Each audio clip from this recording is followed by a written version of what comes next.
Hey, what's going on, everybody? We're doing a video on Smite 2 and what we know so far. Let's get right into it. Alright, first up we have the Unreal Engine 5. This game is switching over from Unreal Engine 3 and Smite 1, and now they're going to be using Unreal Engine 5 to make it. So what does that mean? One, it's a much newer system, so they'll be able to do new effects and visuals on their skills and other things in the game. It also means the game is rebuilt from the ground up, so a lot of things that are changing in the game they wouldn't have been able to do in Unreal Engine 3. So yeah, they're excited to get to do it from the ground up and make some big changes. And then moving to next gen consoles is the next thing I'd like to focus on. Since the game will be on a newer engine like Unreal Engine 5, that means the game will need to be moved over to current gen consoles such as the Xbox Series S and X, as well as the PS5. All systems will have cross-platform, so you don't have to worry about that. Next thing that Unreal Engine 5 is allowing them to do is improve the UI. They said they weren't able to in Smite 1, so they're happy to be able to update that. And another weird random thing is they'll be able to do cloth physics, so clothes on characters will move around as they move and they'll react to the environment. Next up, we have improvements to items. Now there's 6 item slots, including, this will include normal items, but it'll also include things that we remember as relics. These relics are now going to be called active skills, or active items. These active items can take up all 6 slots if you wanted, or you can use the other slots to build up your typical gear and equipment. So I think that'll be a good change and have more diversity in builds. Next up, there's a dedicated button for wards, so when you have a ward, you'll just have one button for it and won't have to worry about that taking up a potion slot. And then, on building items, it's a bit more streamlined, so each god can get any item that they want. There's no restrictions anymore, since all gods will have use for magic and strength damage. They're calling them different things now, but that's what it is.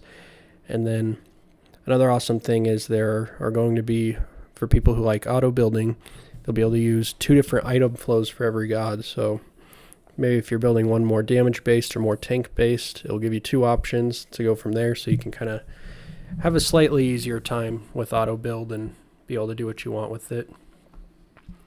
Next up, we have conquest improvements. First off, there's going to be more stealth zones. This will look like tall grass like you would expect in like League of Legends, for instance. Hiding in it lets the enemy not see you. There's also going to be new key areas of interest, buttons to pick up buffs. That'll be good so people aren't accidentally picking them up when they have no business picking them up. Next, we have interactable environments. So a lot of what they showed was just like doors, opening them with the button press instead of standing on the lever and being able to open them from both sides. Not a huge change, but it's something. Then we have new jungle buffs in the camps in the jungle. And another interesting thing about the camps is that they level up every time you kill the camp. So they'll give an improved buff each level they level up. Next up, the fire giant has new skills in its kit. So it'll be a bit different to deal with, but they didn't want to change how it works as far as the buffs. They did make one improvement to it, however, that as the game progresses, the effects of the fire giant will scale to make him important all the way up to endgame. Next, we have Gold Fury. It now applies ongoing effects to your team instead of just the one-time gold. So now killing it 3 times will turn into an Ancient Fury, and the Ancient Fury will disable towers and phoenixes. Next up, the big thing a lot of people have talked about already is that the skins will not transfer over. The only ones that will be transferring for sure are the cross-gen skins. This is due to them having to rebuild every skin in Unreal Engine 5. It's just not feasible for them to be able to remake them. It is disappointing if you do have a lot of skins and a lot of money invested in them, but it's a decision they had to make the game better overall, so I can't be too mad at it.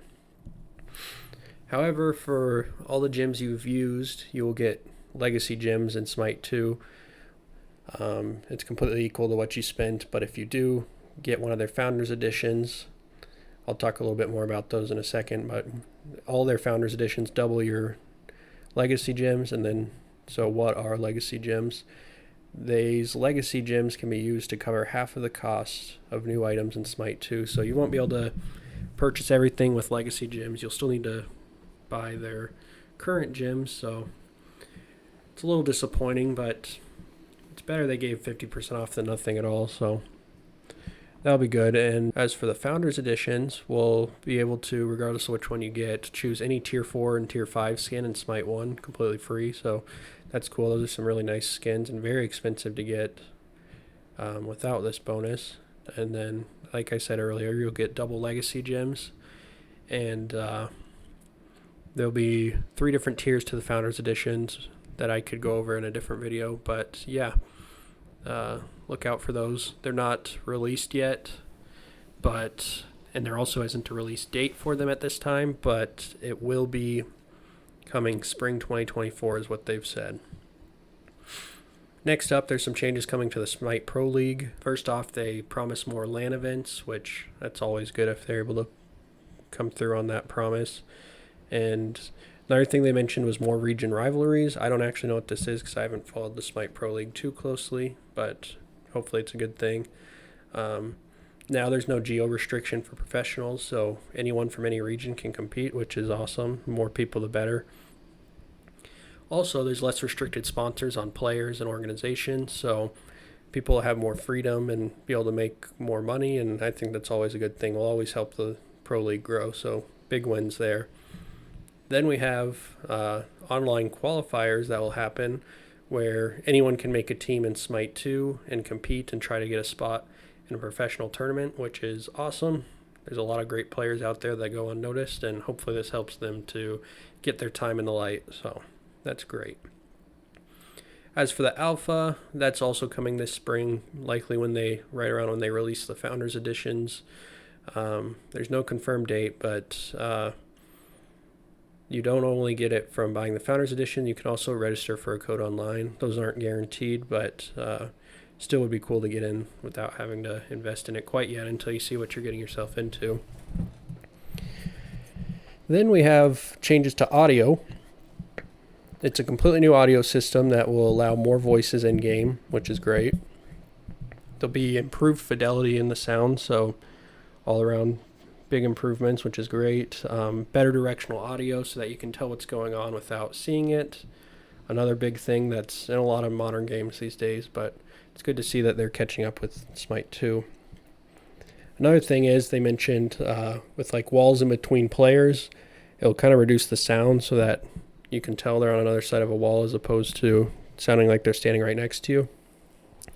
Another big thing they're doing is completely new music with Stephen Barton being their composer. He's a Grammy Award winner for Best Soundtrack in a Game, so that's great to see. In one of their videos, they showed off a lot of the music, and I'd recommend checking that out. I'll link their channel down in the description below. Then lastly, they mentioned a new god, Hecate. She's a Greek goddess of magic. She has special interacts with towers, and they didn't go into too much detail on that, but that sounds interesting. One skill she does also places an orb that absorbs the power of all nearby skills. What this does is as people near it use skills next to it, it'll be able to absorb that power and deal out a certain percentage of it when it detonates. So sounds pretty interesting. We'll have to see how that goes, but yeah. It's about all the info we have on Smite 2 right now. I'm sure there's little other things out there that I missed, but I'll try to make more in-depth videos as time goes on. And yeah, I'll link the channel down below in the description that I got all this information from. And I also want to mention that I'm trying not to cover leaks or anything of that sort and don't want to do too much speculating. I might make a video about what I want to see, but yeah, other than that, I think we're all good. Let me know down in the comments if you're excited, what you want, what you don't want, and yeah. Catch you in the next one. Peace.